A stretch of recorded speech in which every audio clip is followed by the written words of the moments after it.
Why would you want to use WorldCat FirstSearch? WorldCat can be used in many different ways. It's useful for verifying a book citation because the information included on the records in WorldCat is updated and corrected by a lot of libraries. WorldCat can be used to locate a copy of a book that isn't owned by your library. If you're at UT, be sure to take advantage of interlibrary services for any books that we don't own that you need. The service can be used to borrow books and receive article PDFs from other libraries for free for UT students, faculty, and staff. WorldCat can also be used to see what's available at other libraries you plan to visit, or to search a selection of libraries nearby. If you have a specific item that you want to go see in person that you don't want to request through interlibrary loan, you can use WorldCat to locate the item. WorldCat is also useful in the initial stages of research, when you're trying to get an idea of what has been published on a topic. The keyword search is very robust, and with more than 2 billion records, it covers a lot of material. If you use WorldCat FirstSearch a lot, you can set up your own account to save records for items you would like to view later and maintain your search history. You can do so by selecting My Account on the menu at the top of the page. If you have an account, log in with your username and password.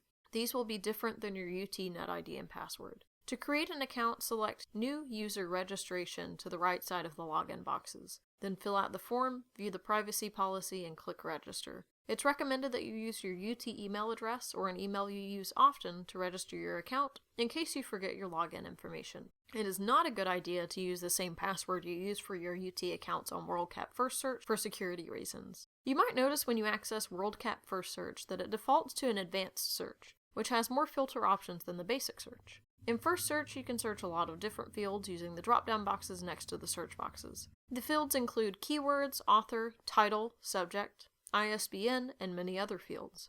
The FirstSearch has a lot of filters you can use to limit down your search as well. You can limit by year, language, the number of libraries you want an item to be owned by, which can get rid of super rare books in your results, item type, subtypes like audience, content, or format, availability at UT libraries, and others. And you can change the way your results are ranked. By default, FirstSearch ranks results by the number of libraries that own an item, meaning the items at the top of the list are owned by a lot of libraries. You can change this to relevance to get better results. One note on the Limit Availability To filter is that it can be useful in searching a specific library or set of libraries. To do this, you need to enter the library codes for the libraries you want to search. There's a link to Find Codes directly to the right of the library code box. This way you can look up the codes of multiple libraries and search multiple specific library collections at a time. One of the major differences between WorldCat.org and WorldCat FirstSearch is that FirstSearch gives you the option to search multiple databases from the Databases tab, while WorldCat.org is limited to just the WorldCat database. Searching other databases at the same time will help expand your results. If at any time you're not sure how you should be searching in FirstSearch, there's a link for help with a question mark icon under the menus at the top of the page. It is located on the left side of the page and will appear on all search pages. This will give you some general help for getting started searching.